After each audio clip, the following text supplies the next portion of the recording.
जो खेलों के लिए जो आप कुछ कर सकते थे आपने किया। क्षेत्र की जनता कह रही है नहरों के लिए वो काम क्यों नहीं कर पाए। यहाँ किसानों की समस्या का समाधान है वो आप नहीं कर पाई। आप पब्लिक डोमेन में क्यों नहीं ला रही, क्यों मतलब आरटीआई और तमाम चीज़ें, अगर वो ऐसा कह रहे हैं तो आपकी तरफ से ही काम क्यों नहीं हो रहा। कांग्रेस क्या आपको आपके विधानसभा क्षेत्र तक ही रख रही है। ये मैसेज साफ तौर पर दिया गया कि अब किसी तरह की गुटबाजी नहीं है, किसी तरह की लड़ाई नहीं है, लेकिन फिर चुनाव के बाद में फिर ये सवाल जिंदा होगा। का स्वागत है, मैं विशाल सूर्यकांत और आज हमारे साथ में शार्दुलपुर से जो कांग्रेस की प्रत्याशी हैं डॉक्टर कृष्णा पूनिया मौजूद हैं। इस चुनाव के अंदर क्या कुछ मुद्दे हैं, क्षेत्र की जनता की क्या उम्मीदें हैं और अपनी जो पिछली जीत है उसको कैसे बरकरार रखेंगी, क्या उनकी रणनीति है, इन तमाम मुद्दों पर बात करने के लिए कृष्णा जी हमारे साथ में मौजूद हैं। बहुत बहुत स्वागत है आपका पंजाब केसरी। नमस्कार विशाल जी, और पंजाब केसरी के लिए बहुत बहुत धन्यवाद। चुनाव बहुत देर रात तक चल रहा है, प्रचार और लोगों से मुलाकात का दौर, तो क्या इस बार आपको क्या उम्मीदें हैं और क्या बातों को लेकर आप जनता के बीच जा रही हैं। विशाल जी, इस बार भी हम जो लोग जनता के बीच में लेके जा रहे हैं वो विकास के मुद्दे ही हैं। मेरे विधानसभा क्षेत्र में लंबे समय तक छोटे मोटे कामों के ऊपर राजनीति की गई थी, शिक्षा के ऊपर ध्यान नहीं दिया गया था, चिकित्सा पे भी ध्यान नहीं था, या खेलों पे जो इंफ्रास्ट्रक्चर हमें पहले हो जाना चाहिए था वो हमारे पास नहीं था। वो मुद्दे हमने पिछली बार चुनाव में भी लिए, उनके ऊपर हमने काम किया और उसी गति से आगे भी हम काम करना चाहते हैं। जहाँ इस शार्दुलपुर क्षेत्र में 5 साल में आप तमाम बातें कर रही हैं, दावे कर रही हैं, लेकिन नहर का एक मामला ऐसा है जो अभी तक पूरा नहीं हो पाया है और जनता उसको लेकर, क्योंकि पूरे शहर में क्षेत्र में हम घूमे हैं, ये एक बड़ा मुद्दा है और इसका क्या जवाब है आपके पास। देखिए, ये बात सत्य है कि जो मेरा क्षेत्र है किसानी पे निर्भर है। दूसरा, आज जिस गांव में हम बैठे हैं, बास किरतान इस गांव को बोलते हैं, इस क्षेत्र में फिर भी थोड़ा सिंचित क्षेत्र है, ज़मीन का पानी है, और कुछ एरिया ऐसा है जहाँ पर हमारे पास ग्राउंड वाटर भी नहीं है, किसान सिर्फ बारिश की खेती पे निर्भर है। तो निश्चित तौर पे ये सही बात है कि यहाँ के किसानों का जो मुद्दा है वो नहर का मुद्दा है। और मैं भी किसान परिवार से आती हूँ, तो मेरी भी इच्छा ये है कि जब भी किसी भी विधानसभा क्षेत्र से निकलती हूँ, वहाँ पर किसी कैनाल को देखती हूँ, तो मैं भी यही सपना लेती हूँ कि मेरे विधानसभा क्षेत्र में भी इस तरीके की कैनाल हो। तो हमारी कोशिश ये रहेगी कि जो जनता हमसे आशाएं रख रही है, चाहे वो नहर के लिए है और कामों के लिए है, तो निश्चित तौर पर मेरा सपना भी यही है जो किसानों का है। जी, लेकिन मुख्यमंत्री से बहुत करीबी रहे हैं आपके संबंध, और पूरे जिस रूप में ग्रामीण खेल, शहरी खेल, जो खेलों के लिए जो आप कुछ कर सकते थे आपने किया। जी। क्षेत्र की जनता कह रही है नहरों के लिए वो काम क्यों नहीं कर पाए। एक तो ये मैं बताऊंगी कि आपको पता है कि नहरों के लिए हमें केंद्र सरकार और राज्य सरकार का जैसे एक साथ सहयोग भी चाहिए, और क्योंकि पानी का बंटवारा सबसे बड़ी दिक्कत है। फिर मेरे यहाँ पे सिद्धमुख कैनाल है जिसके लिए लंबे समय से किलाबंदी, मुरबाबंदी किसानों की नहीं हुई, जिस वजह से उनको पानी का जो बंटवारा ठीक ढंग से नहीं हो पाया। हमने सबसे पहले उसी के ऊपर काम किया और वो लगभग कंप्लीट है। दूसरा, फिर वो जो पुरानी नहर बनी थी सारी टूट गई, उसके लिए भी मैं बजट लेकर आई, उसके लिए हम काम कर रहे हैं। अब आगामी जो रहेगा, क्योंकि जब मेरी पुराने समय में जो नहर आई थी वही हमारे पास नहीं आ रही है, तो सबसे पहले तो वही तो लड़े हम, फिर उसके बाद हमारी लड़ाई रहे कि हम आगे उस परियोजना के ऊपर काम करें। तो ये लगभग ऐसा है कि 2-4 महीनों में हमारा जो मुरबाबंदी का काम, जमाबंदी का काम किसानों को सौंपने के बाद ये काम हो जाएगा और उसके बाद हम लोग इसी पे लगेंगे। क्योंकि आपके सामने जो भारतीय जनता पार्टी की प्रत्याशी हैं उनको इसी इशू पर वो उठा रहे हैं कि यहाँ किसानों की समस्या का समाधान है वो आप नहीं कर पाई, इसका क्या जवाब है। देखिए, ये वही परिवार हैं जो दोनों आज एक साथ मिलकर चुनाव लड़ रहे हैं। पहले एक दूसरे को दुश्मनी निकालते हुए इस जनता को 50 साल तक लूटने का काम किया है। आज वो दोनों इकट्ठे होकर मैं कह सकती हूँ कि जब चुनाव लड़ रहे हैं तो उनका एक ही मकसद है कि जो विकास की राजनीति को लेकर हम चले हैं उसको किस तरीके से रोका जाए। ये वही लोग हैं, इनको भी जनता ने मौका दिया था। ठीक है, इन्होंने जो भी बातें कही विपक्ष कहता है, लेकिन मैं इनसे ही सवाल करती हूँ कि आपके द्वारा किया हुआ, आपके परिवार के द्वारा किया हुआ ऐसा कोई भी कार्य जो विधायक लेवल का हो या एमपी लेवल का हो, जिसके बीच में आप जनता को बीच में ले जा सकते हो, नहीं मिलेगा आपको।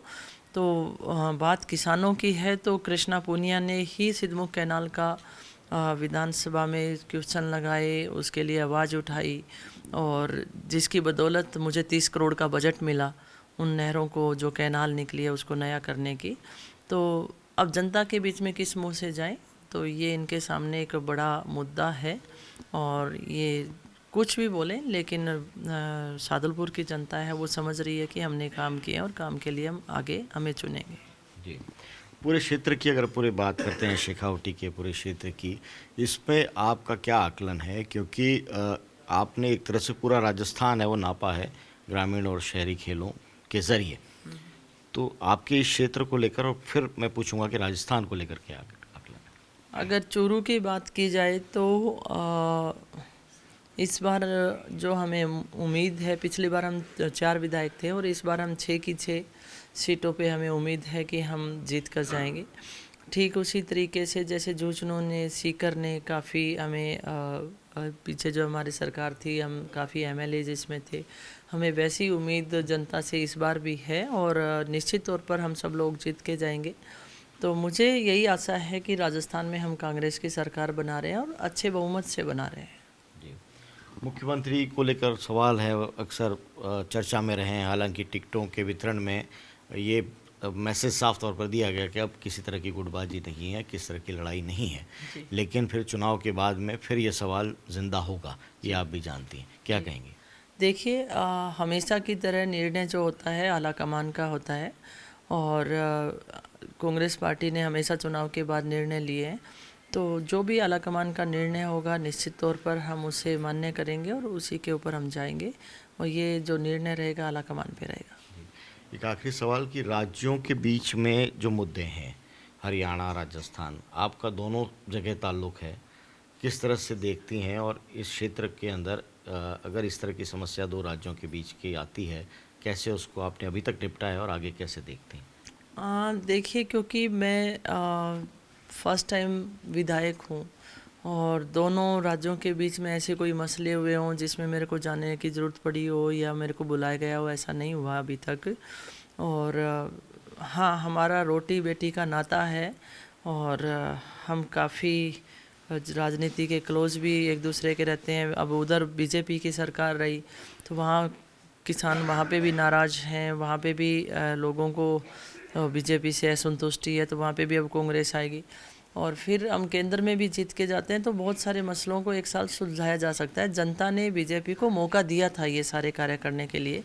पिछले दिनों भी स्पीच में भी राहुल कस्वा ने बड़े बड़े स्पीच दिए कि यहाँ यमुना का पानी आएगा, यहाँ डैम बनेगा, लोगों को बहकाने का काम किया, और लंबे समय से उसी के ऊपर सिर्फ बयानबाजी के ऊपर राजनीति करते आ रहे थे।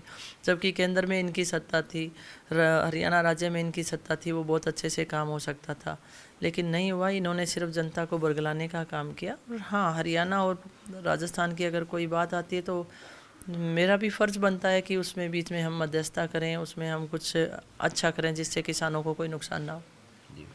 एक सीबीआई की चार्जशीट और ये पूरे प्रोसेस से आप गुजरे, इसका ज़ाहिर तौर पर जो आपके विरोधी हैं अभी भी पॉलिटिकल माइलेज है वो ले रहे हैं और उनके बयानों में वो शामिल कर रहे हैं, भाषणों में शामिल कर रहे हैं। जी। उस केस का क्या इम्पैक्ट आप देखते हैं इस बार चुनाव? कुछ भी नहीं, सांच को आँच नहीं है। आप देख सकते हैं कि सीबीआई जो है वो सेंट्रल गवर्नमेंट के अंडर एजेंसी है। अगर कहीं पर भी कोई परेशानी होती और चुनाव भी थे तो कहीं पर भी मुझे नहीं लगता कि मेरे को बचाया जाता या मेरे पक्ष किया जाता। और निश्चित तौर पे मैंने डे फर्स्ट से यही कहा कि जो मैं ठीक हूँ, मैंने कोई ऐसा काम नहीं किया, सांच को आँच नहीं है। हाँ, विपक्ष को मैं ये ज़रूर कहना चाहूँगी, जो रिपोर्ट सीबीआई ने पेश की है कृपया करके उसे पढ़ लेना और कहीं ये आँच बीजेपी के नेताओं पे ही ना आए। मैंने छोटी राजनीति करने का काम नहीं किया। उसमें मैं ये ज़रूर कहना चाहूँगी कि अगर उस डिटेल को आप जाएंगे तो लास्ट कॉल किसकी है, लास्ट मैसेज किसको है, तो वो बीजेपी के घर तक वो आंच पहुंचेगी। तो इसमें मैं ये कहूँगी कि ज़्यादा बोलने की बजाय अपने गिरेबान में झांक के देखो कि आप लोगों ने घरों को उजाड़ने का काम किया है। तो ये एक साफ छवि की महिला पे जिसने देश का नाम रोशन किया हो, जिसने 5 साल में ये साबित करके दिखाया हो कि विकास की राजनीति को हम लेके चलेंगे।